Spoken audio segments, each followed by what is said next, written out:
Och så är det bara den här länken till streamen. And a big applause for the team. Okay. Let's try on my mark. 1, 2, 3. Yeah.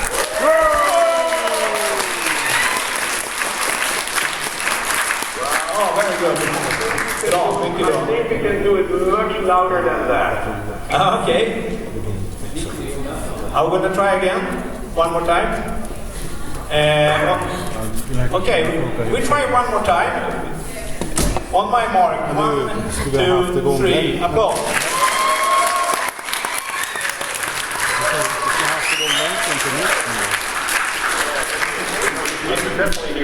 Heter den igång? Nu är datan igång. Kvaliteten är pissig, men... Soundboard operator, if you have a second microphone which is close to the audience, Det är bara gott. Det går bara att ta streamlänken och... turn that microphone on so that we can really hear it. Ja, härifrån är det den datorn också. Okay. Men du... Men inte, ligger inte den ute? Koppa länken. Okay, well, for the time being, we have 14 minutes to go. I might just well play safe. Bridget? Yeah. I think we're going to play safe, and you can turn off the recording now. Han har säkert sprang iväg. All right, the recordings are started. Thank you. Thank you, Bridget.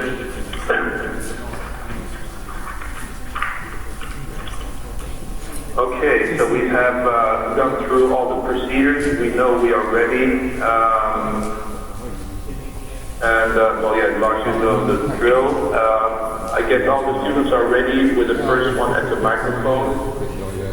I also want to remind you all that once we are in contact with the International Space Station, because this time we will be in contact with the International Space Station, make sure that everything flows smoothly. And with that I mean that students, as soon as you set over, you pass the microphone to the next students. And you listen closely to what the astronaut says, because when the astronaut has set over, then directly the next student starts asking the question. Very important, don't forget that. So don't wait for anybody to say go. As soon as you hear the astronaut say over, you start to ask your question. And students also, I want to remind you, very important, do not forget to say over at the end of each question. I know I'm saying this over and over again, but this is very important. Now, to all of you in the room, I would like you to turn off your mobile phones. And I'm going to say this in Swedish so that everybody understands. Alla ni som sitter I salen, stäng av era mobiltelefoner. Och med det så menar jag att den ska vara avstängd. Den ska inte vara I silent mode eller I tystnadsläge. Därför att då kan man höra det här ljudet på högtalarna. Så stäng av dem snälla. Turn off the cell phones, because if they're on, the audio system can pick it up, and then you hear this annoying noise which goes which is the cell phone looking for the tower, and we do not want that.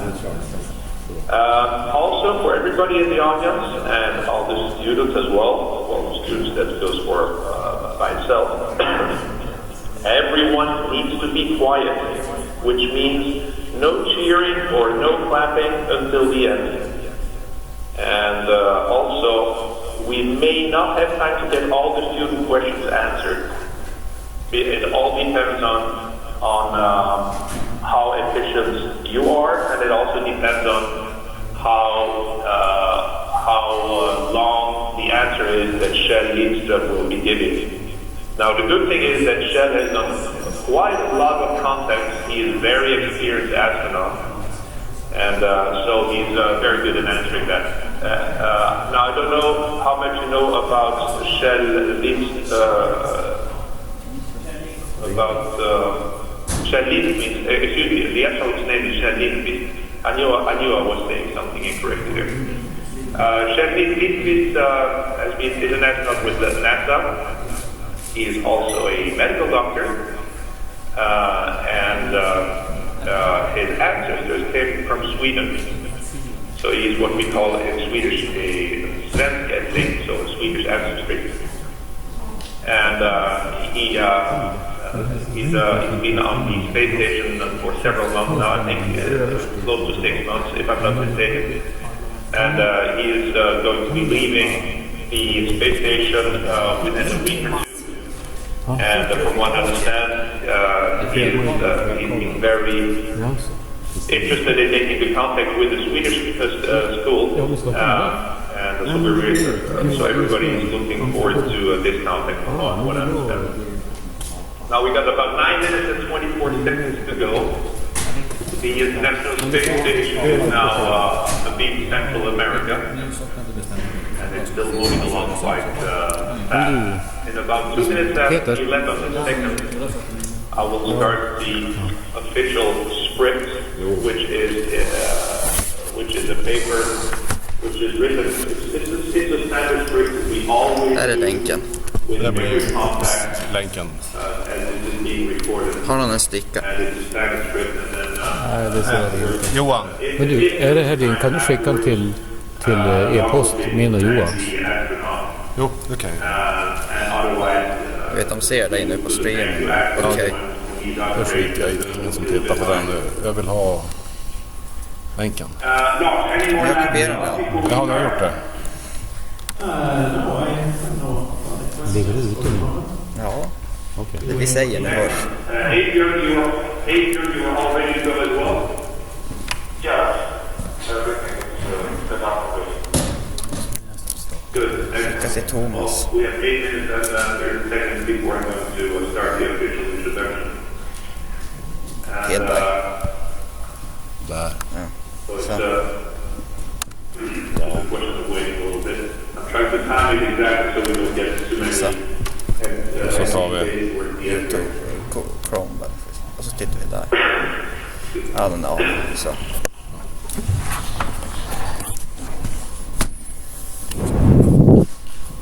Så. The station is now at an altitude of 401 kilometers altitude and approaching the coast of South America. 10 minutes and 23 seconds to go. Well, I'll start the official introduction now. Hello everyone, this is Eskil von Losset, SM5SRR, located in Ystad, Sweden, and I am your moderator for today. Through the help of amateur radio volunteers to crew on the ISS and MCI, we soon hope to establish radio contact with the International Space Station as it flies more than 400 kilometers above the Earth over the South Pacific Ocean. This is all accomplished with ARIS, amateur radio on the International Space Station. The ISS is currently flying the beam Panama, whizzing along at nearly 28,000 kilometers an hour, which is 7.8 kilometers per second. The contact for today will be performed using the ARIS Telebridge network, a worldwide network of amateur radio ground stations that enables students to contact the ISS. The phone connection is a courtesy of MCI. The audio of today's contact will also be available live around the world via the amateur radio Echolink and IRLP networks handled by John AG9D in Montgomery, Illinois. Thank you, John.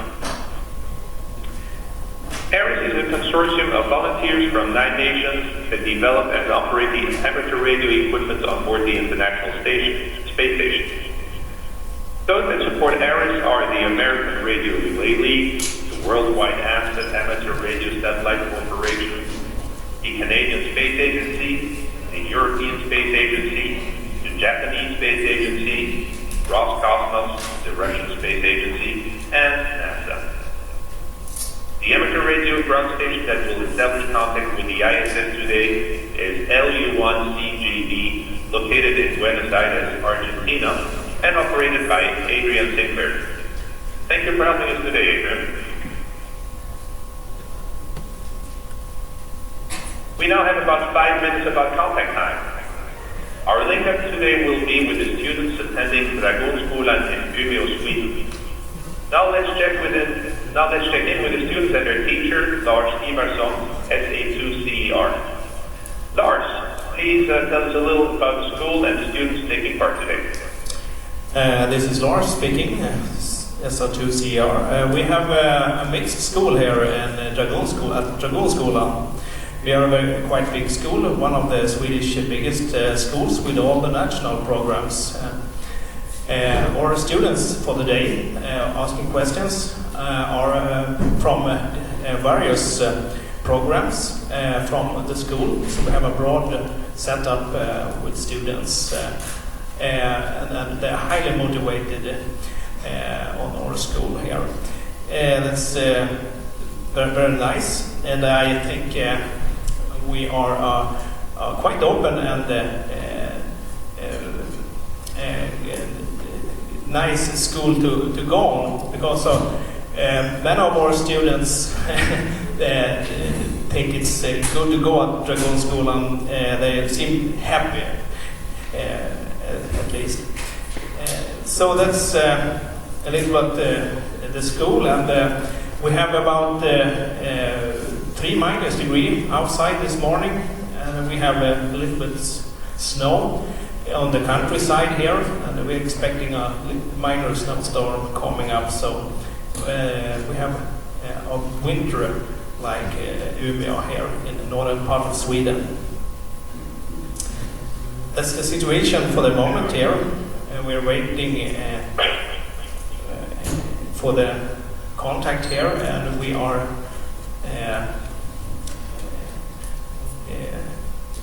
very anxious to get the contact here. Okay, Lars. Well, I'm very confident this is going to be a success. Well, thank you very much, Lars. Thank you. Now let's go to Adrian, LU1CGB in Argentina. Adrian, before the contact begins, please tell us about your station, where you are, and how you will handle the conversation today. Well, good morning, everyone. My name is Adrian Sinclair, LU1CGB. I'm located about 50 kilometers north from Buenos Aires City, which is the capital of Argentina. In this particular operation, my amateur radio station is attached to the phone line, so I will handle the communication span between the radio going through the base station, and then the audio comes back from space to the radio and then back to the phone system. So also we are steering our antenna pointing to the ISS and handle all the details at the same time. So please help me in a way that I can support all the staff saying over after each question. And remember that speaking louder and clear is helping to the audio path to get clear to the ISS. Well, I think that everything is set up, tested several times. Weather here is very cooperative, so I expect that we have a smooth contact today, and hopefully we can finish with all the questions. Okay? Good luck to everyone in the contact. Go ahead, Kil. Thank you, Adrian. Well, we now have about 1 minute before the space station comes over the horizon in Buenos Aires, Argentina. Remember, what we're doing on ISS is an experiment, and you at Dragonskolan, you know it since we tried it 2 times before. So, we can never tell the results, positive or negative, until the experiment is over. And students, don't forget to say over at the end of your question. In about 38 seconds, the station should be coming in range of Buenos Aires. So, Adrian, it's all yours, and good luck. Right. Well, we'll start a little earlier. I think that we are about 1 degree below zero, so it's approaching. Let's start to calling the ISS.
My name is Joachim, and how would you describe the smell in space? Over. Joachim, thank you for the question. First, I just want to tell you how glad I am to be able to finally make contact with you all at Dragonskolan Upper Secondary School. I know this is the third time as a charm. So as for the smell in space, the space station smells... hey, they got a talking. We have good filters and good ventilation. When you first get to the space station, though, you do notice this kind of what people call the smell of space. And I think the best description is really kind of a burnt metal smell, but that disappears very quickly as you become used to it. Over. My name is Ida. Is going to space what you expected it to be? Over. Ida, thank you for the question. Space is fantastic. It's been such an amazing experience, and I think it exceeded my expectations. It's hard to know what to really expect, but it's been just an amazing experience. Over. My name is Ella. How dark is it in space? Over. Thanks for the question. When there's no moon, it becomes very dark outside, but your eyes quickly adjust to it, and you can see just the beautiful stars, the Milky Way, and you can see the Earth below, especially all the lights of cities and even some big fishing boats and oil rigs in the ocean. So it's dark up here, but your eyes adjust, and it's beautiful in the dark. My name is Roya. Have you ever imagined seeing an alien life form? Over.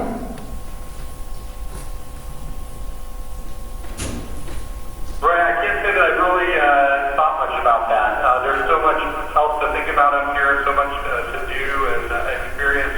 So I haven't really thought much about seeing an alien life form. I just really enjoy seeing the stars and watching the Earth below. Over.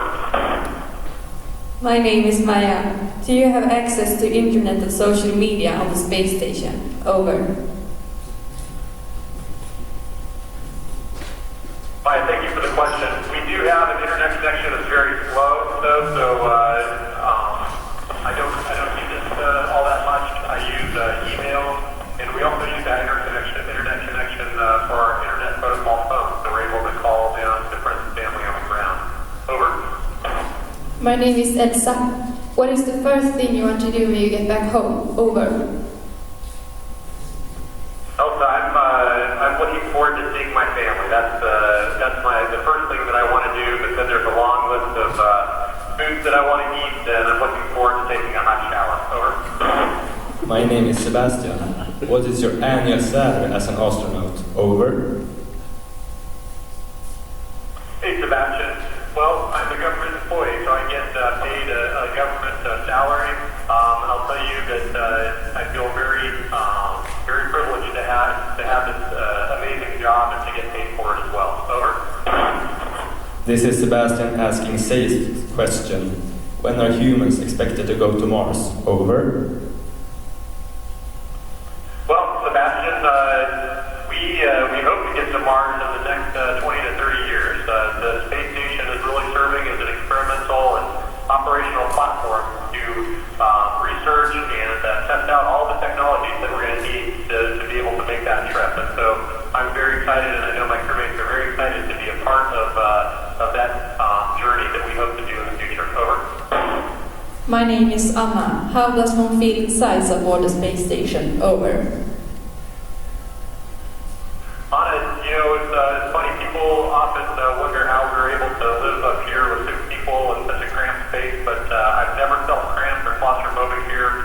It's really an incredible volume of space to live in and work in. It's about the size of the internal volume is about the size of a good-sized house, and so we are very comfortable. Over. This is Anna asking Ludwig's question.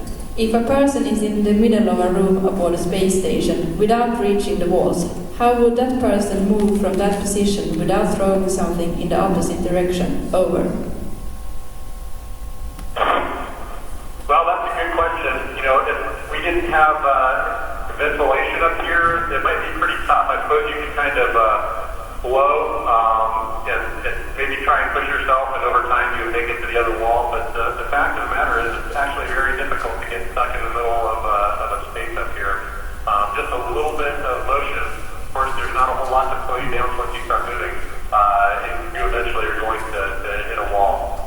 But it's a fun thing to think about. Over.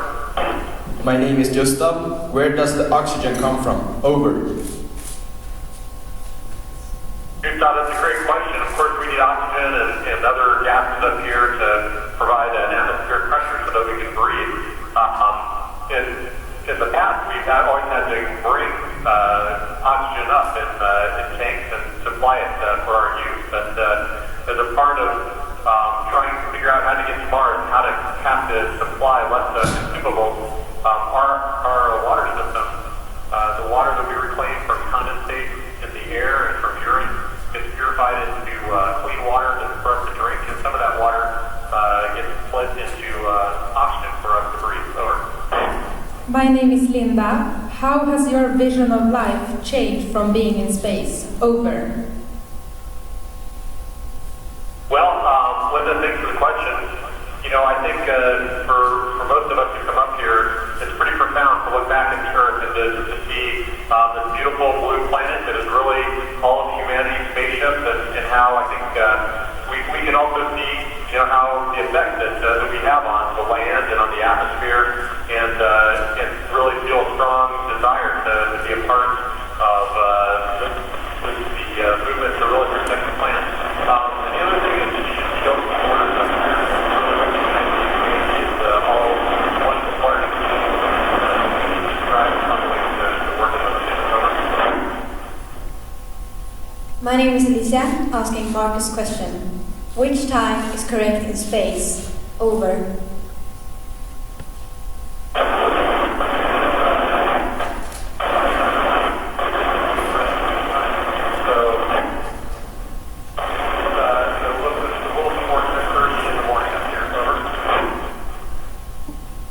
My name is Clara. How do you take a shower in low gravity? Over. Clara, that's a great question. Of course, we need to do daily hygiene to stay healthy. And back in the Skylab program, our first space station, we actually tried out a shower, and it turns out that it just made a big mess, and it took longer to clean the shower than it did to actually clean yourself. So we use towels and water, and just basically take washcloths baths every day. Over. My name is Lisa. Do you ever get tired of each other on the space station? Over. Lisa, it's a good question, but we have a tremendous crew up here, good friends with each of my crewmates, and I can honestly say we've never had any conflict, or, you know, I think everybody tries very hard to get along and to be a good neighbor to each other, and I think that's very important, and it works very well. So I have not gotten tired of my crewmates at all. Over. My name is Linnea. Don't you miss your family and friends? Over. Well, a great question, and absolutely. And that's probably the toughest part of this mission for me, is being away from my family and friends. But our technology helps us greatly, being able to do phone calls and do teleconferences with my family. Over. My name's David. Do you think people will get another view on our problems on Earth at your trip to space? Over.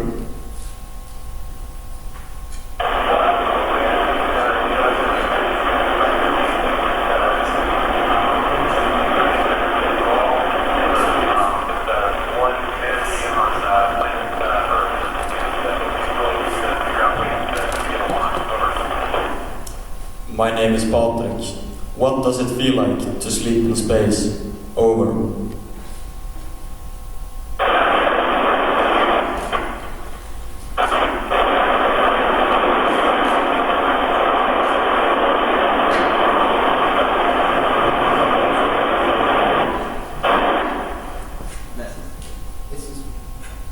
Let's start with the next question, please. Yeah. This is Vincent. Was it worth all the training to go to space? Over.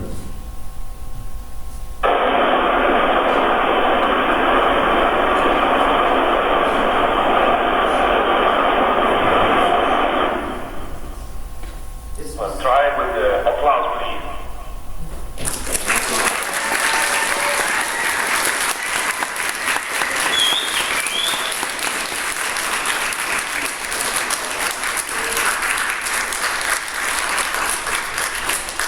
Okay. as a 2CR. Thank you very much, the crew and the astronauts, Shell, for the effort. We here from Sweden and the Dragonskolan say thank you so very much for being a part of this. For us, it's been a great time. And thank you so much. 7-3 here from Umeå, Sweden. Okay, congratulations to Dragonskolan. You did get 17 questions answered, and it did take us some time to get this done, but you did a beautiful job, and Kjell Lindqvist did a beautiful job as well, and it was I could hear the audio super. It was a beautiful context, so congratulations to you all. Well, ladies and gentlemen, we have just shared a moment of history. Amateur radio station LU-1CGB, operated by Adrian Sinclair, contacted astronaut Kjell Lindgren, KO 5 MOS, aboard the International Space Station, who spoke with students at Dragonskolan in Umeå, Sweden. And Lars, before I forget, I would also like you to give an applause to Adrian, who managed to make this work so nicely. So I suggest all of you at Dragonskolan give a big round of applause to Adrian Sinclair in West Side.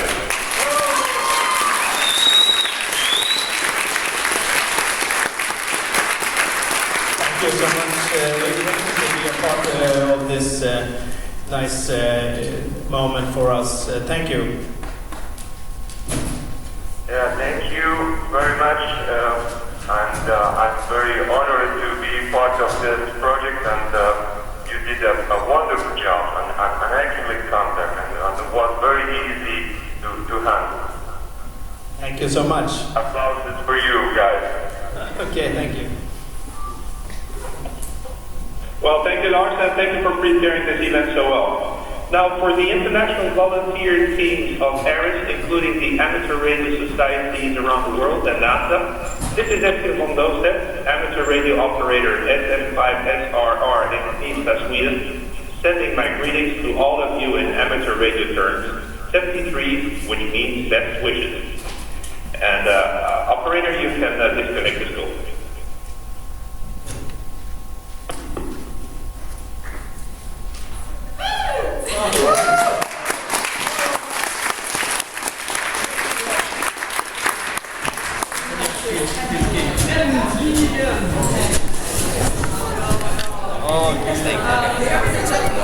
Ja,